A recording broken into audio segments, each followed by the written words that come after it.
안녕하세요. 12월 20일 월요일 아침입니다.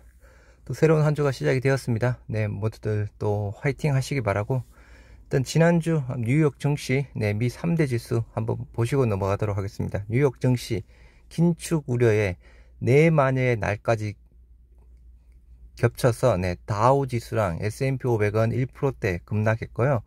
나스닥은 그나마 약보합으로 마감이 되었습니다. 영상 한번 보시도록 하겠습니다. 네, 맞습니다. 지난주 금요일은 오미크론과 긴축 우려에 4가지 파생 상품의 만기일이 겹치는 4만여의 날로 뉴욕 증시가 흔들렸습니다. 다우와 S&P 500 지수는 1% 넘게 하락했고, 나스닥 지수도 장 초반에는 1% 넘게 하락했었지만 낙폭을 회복하면서 약보합권에서 거래 마쳤습니다. 금요일장만 놓고 보면 나스닥이 승자인 것 같은데요. 지난 일주일로 보면 나스닥 지수가 거의 3% 떨어졌고, 다우와 S&P 500 지수는 각각 1.7%, 1.9% 하락했습니다. 산타랠리를 기대하셨던 분들께는 특히 실망스러운 모습이었을 텐데요.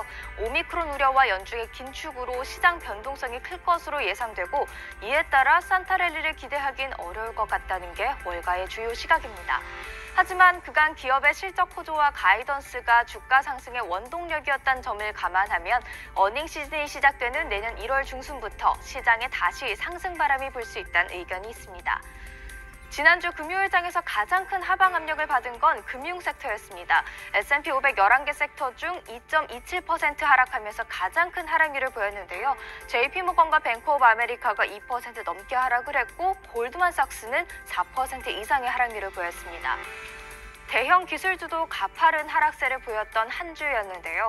미 연준의 정책 전환에 발맞춰서 투자자들이 성장주의 비중을 줄이고 있기 때문이란 분석이 있습니다. 주간 기준으로는 애플과 마이크로소프트 5% 안팎의 하락률을 기록했고요. 알파벳도 주간 기준으로 4% 하락을 했습니다. 반면 아마존과 테슬라 금요일장에서는 오름세를 보였는데요. 아마존의 주간 하락률 1%에 그친 반면 테슬라 마이너스 6.8%에 달합니다. 한편 테슬라 주주들은 일론 머스크 테슬라 CEO가 SNS에서 자사주 매도 계획을 밝힌 것과 관련해 소송을 제기했는데요. 아직까지 테슬라는 공식적인 답변을 내놓지 않았습니다. 주간 기준으로 봤을 때 페이스북 오히려 0.9% 상승 마감을 했습니다. 또 엔비디아의 주간 하락률 8%, TSMC는 2%였는데요. 엔비디아보다는 TSMC가 선방한 한 주였고요. 금융주, 금요일장이 역시 하락률 2%대로 컸죠. 버크셔 해서웨이 클래스 B 주식은 하지만 주간 기준으로는 1.8% 올랐고요. JP모건은 하락했습니다. 유럽 주요국 증시는 영국 증시를 제외하고 하락했습니다. 유럽 전역에 오미크론이 빠르게 확산되면서 각국이 봉쇄 조치를 강화하고 있는 점이 부담이었습니다.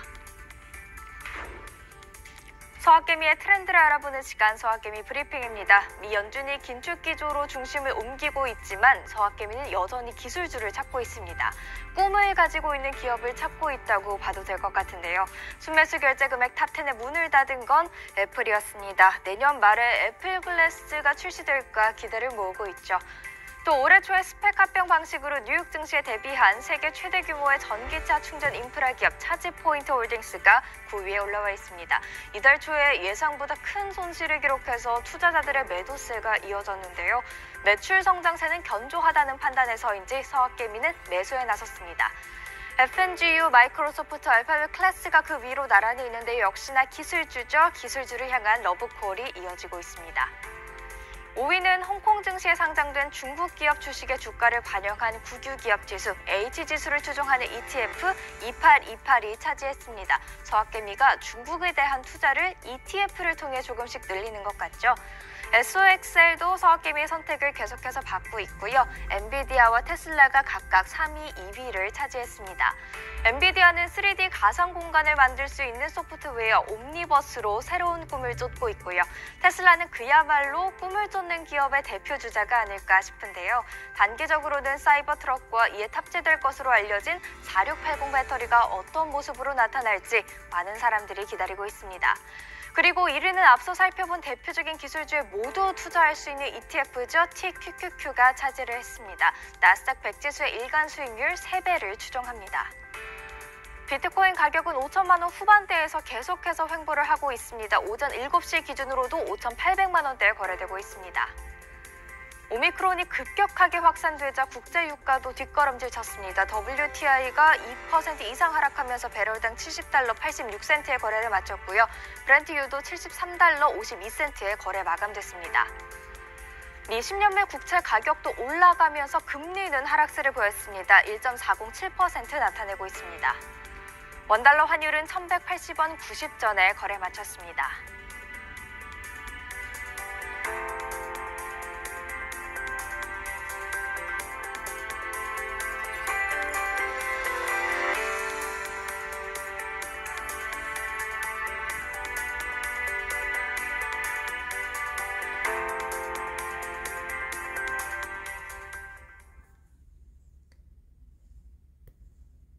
네, 미국과 우리네 국내도 마찬가지죠. 지금 코로나 확진 때문에 지금 비상사태 부분인데요. 마찬가지 유럽, 미국 모두 내 코로나 확진자 때문에 비상사태 부분입니다. 네, 크리스마스 앞두고 빗장 거는 유럽, 미국 재택 원격 수업 확대. 일단 바이든 대통령이 대국민 연설을 한다고 했죠. 네, 영상 한번 보시도록 하겠습니다. 들으신 것처럼 오미크론 변이가 매우 빠르게 확산하고 있습니다. 이 때문에 유럽에서는 강력한 봉쇄령이 내려지고 있고 미국에서는 기업들이 사무실 복귀 일정을 연기하는 등 연말 전 세계가 다시 얼어붙고 있습니다. 각국 대응 상황 자세히 짚어보겠습니다. 장가희 기자, 일단은 가장 심각한 곳이 유럽이라고 볼 수 있는데 아예 전면 봉쇄에 돌입한 국가도 있죠. 그렇습니다. 네덜란드가 현지 시간 19일부터 전국적인 록다운을 시작했습니다. 슈퍼나 약국을 포함한 필수 상점을 제외한 비필수 상점, 술집, 식당, 영화관은 다음 달 14일까지 문을 닫고요. 학교는 다음 달 9일까지 갈 수 없습니다. 프로 스포츠 경기는 관중 없이 열리고요. 일반 가정에서 초대할 수 있는 손님 수는 크리스마스인 25일을 제외하면 4명에서 2명으로 줄어들게 됩니다. 네, 다른 유럽 국가들도 빗장을 걸어 잠그고 있죠. 그렇습니다. 앞서 들으신 것처럼 영국 상황이 좀 심각한데요. 중대 사건이 선포된 런던에서는 신규 확진자의 80%가 오미크론에 감염된 것으로 추정되고 있습니다. 이처럼 오미크론 확산세가 심각해지면서 프랑스는 영국에서 오는 관광객의 입국을 사실상 금지했고요. 독일은 현지 시간 20일부터 다음 달 3일까지 독일 국민과 거주자 또 환승객을 제외한 모든 영국발 여행객의 입국을 금지하기로 했습니다. 또 프랑스 파리는 31일에 열리는 새해 불꽃 축제를 취소했고요. 아일랜드는 술집과 식당 영업을 8시까지로 제한했습니다. 덴마크는 영화관과 공연장 문을 닫았습니다. 네.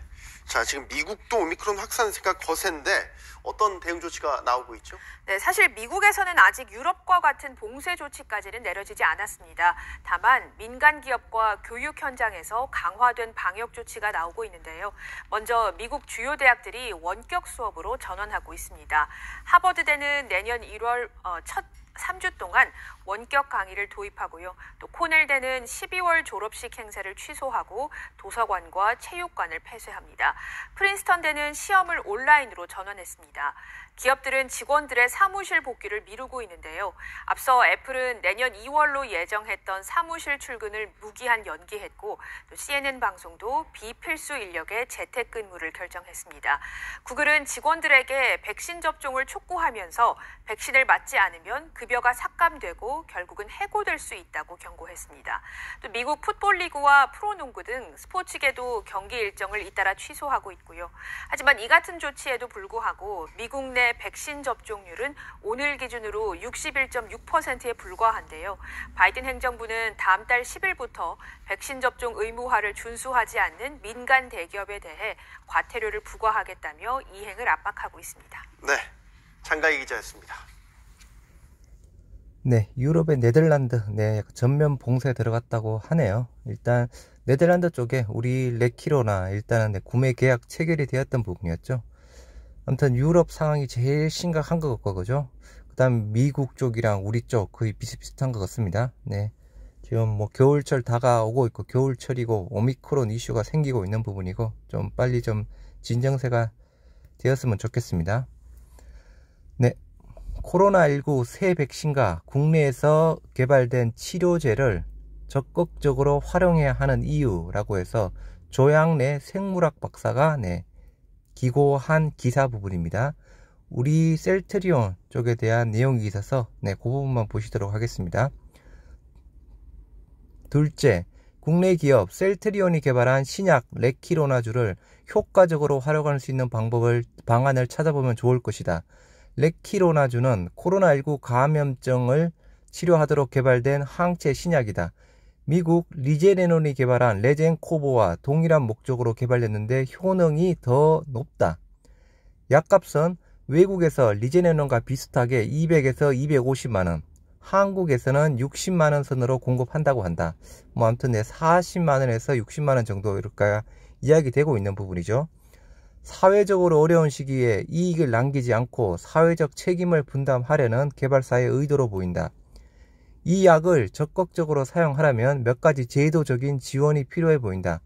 병원에 상시로 비치하고 필요할 때마다 의사들이 쉽게 처방하고 가능하면 생활치료센터에서 사용할 수 있도록 방안을 마련해야 한다. 코로나19 위기를 이익 창출의 수단으로 이용하지 않고 상생하는 자세를 극복하려면 관행을 떠나 창의적인 방법을 모색할 가치가 있다. 약사들이 코로나19 예방 주사를 약국에서 할 수 있는 미국과 같이 코로나19 치료제에 한정해 생활치료센터에서 레키로나주를 주사하면 중증 병상 포화 상태를 완화하는 데 도움이 될 것이다. 라고 해서 또 비교한 표가 있는 부분인데요. 약간 틀린 부분이 있습니다. 일단 렘데시비르는 일단은 생략하도록 하고요. 일단 주사 치료제, 우리 레키로나주와 레젠코버 두 개를 비교를 해놨는데, 일단 국내 판매 가격 한 40에서 60만원 정도, 투약 대상 중증이랑 약간 경등증 쪽에 대한 부분이고요.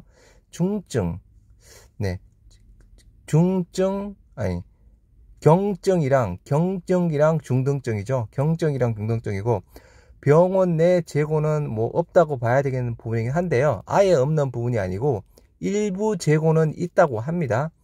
아예 없는 부분이 아니고 일부 재고는 있는 부분이고 필요시마다 일단은 발주를 해서 사용하는 부분이고요. 투약 시 환자 동의, 초기에는 필요했던 부분이었는데 지금은 환자 동의 할 필요 없죠. 그리고 투약 후 질병청 신고해야 되는 부분이고, 정맥 투여 960mg이고, 그래서 이 부분도 그죠? 빨리 좀 개선이 돼야 되는 부분이고, 미국의 리제네논 같은 경우에 가격 대략 $2,100 해서 미국 리제네논 같은 경우에는 그죠? 거의 전 연령층에서 다 처방이 되고 있는 부분이죠. 신생아에게까지 지금 항체 치료제가 처방이 되고 있는 부분이니까요. 그리고 약간 경구 치료제 몰루피라비로와 팍스로비드, 머크의 몰루피라비로, 화이자의 팍스로비드, 가격대는 우리 국내에 비슷하게 한 83만원대 정도 이제 판매가 된다고 하고요. 투약 대상 감염 초기 환자, 병원 내 재고, 약국, 그리고 약간 자가 투약, 약간 경구용이니까 가능한 부분이고요. 그리고 머크의 몰루피라비르는 40알 정도로 5일 동안 복용해야 되고, 팍스로비드는 30알을 5일 정도 복용을 해야 되는 부분이죠. 우리나라가 선구매한 거 대략 몰루피라비르는 20만 명분, 그리고 팍스로비드는 현재 7만 명분인데 추가 구매를 한다고 하는 부분이고, 일단 몰루피라비르는 계약 파기를 해야 되는 부분입니다. 이거는 효과 30%밖에 안 되는 부분이고 상당히 부작용도 큰 부분이죠. 셋째, 코로나19 문제를 해결할 것처럼 보도되는 경구용 치료제를 검증되기 전에는 의심을 가지고 검토해야 한다. 정부가 머크 경구용 치료제 20만 명분을 선구매하고 다른 약들도 미리 구매할 계획이라고 발표했다. 좋은 약들이라면 국가 경제와 일상 회복을 위해 도입할 가치가 있지만 약들의 작용 기전, 효능, 부작용 등에 대한 철저한 조사가 수반되어야 한다 라고 설명을 하고 있습니다. 말씀대로 머크약, 이건 절대 폐기 구매되어서는 안 되죠. 폐기되어야 되는 부분입니다. 다른 경구 치료제들도 도입 전에 충분히 검토되어야 했다. 로슈에서 개발 중인 약은 2차 임상시험에서 실패했으며 화이자가 개발 중인 약은 임상 3상을 12월에 마쳤다. 아무튼 화이자는 그래도 그죠? 잘 될 가능성은 있겠죠. 코로나19 치료제 중에서 레키로나주는 효능과 약값에서 아직 개발 중인 경구 치료제들에 뒤지지 않는다. 더 좋은 점은 레키로나주는 현재 개발돼 한국 및 유럽연합에서 승인을 얻었다. 경구용 치료제들은 아직 임상 단계에 있으며 허가를 받기 위한 절차를 진행 중이다. 허가도 받지 못한 약이 허가받은 약의 사용을 주저하게 하는 홍보나 선동에 흔들리지 말아야 한다. 한국에서 개발된 효능이 입증된 약을 효과적으로 사용해 중증 병상 가동률을 낮추면 좋겠다. 팬데믹 상황에서 한국에서 신약이 개발됐다는 점은 고무적이다. 지금까지 불치의 환자들의 생명을 연장하는 치료를 다국적 제약회사에서 개발된 신약들을 지난 수십 년간 사용했지만 기적을 이루는 다양한 신약들이 한국에서도 개발될 날이 멀지 않았다. 한국의 만연한 신약 개발에 대한 의지는 밝은 미래를 안내하는 등대처럼 보인다. 라고 해서 조양래에서 아까 생물학 박사죠. 해서 레키로나주에 대해서 언급을 했습니다. 이것도 마찬가지였고, 그죠? 가장 중요한 거. 일단은 건강보험 적용이 빨리가 돼야 되는 부분이고, 그죠? 그리고 연령층이 조금 확대가 돼야 되는 부분인데, 이 부분은 18세 이상으로 좀 확대가 되면 좋겠는데, 이 부분은 조금 힘들지 않나 생각합니다. 네, 아무튼 이번 주 시작했습니다. 네, 모두들 또 화이팅 하시기 바라고, 이번 주에 또 약간 크리스마스가 있죠. 네, 화이트 크리스마스가 되었으면 좋겠고, 우리 셀트리온 삼형제 주가도 또 이번 주에 그죠, 장대 양봉 시원하게 한번 그렸으면 좋겠습니다. 네, 모두들 화이팅 하시기 바랍니다. 감사합니다.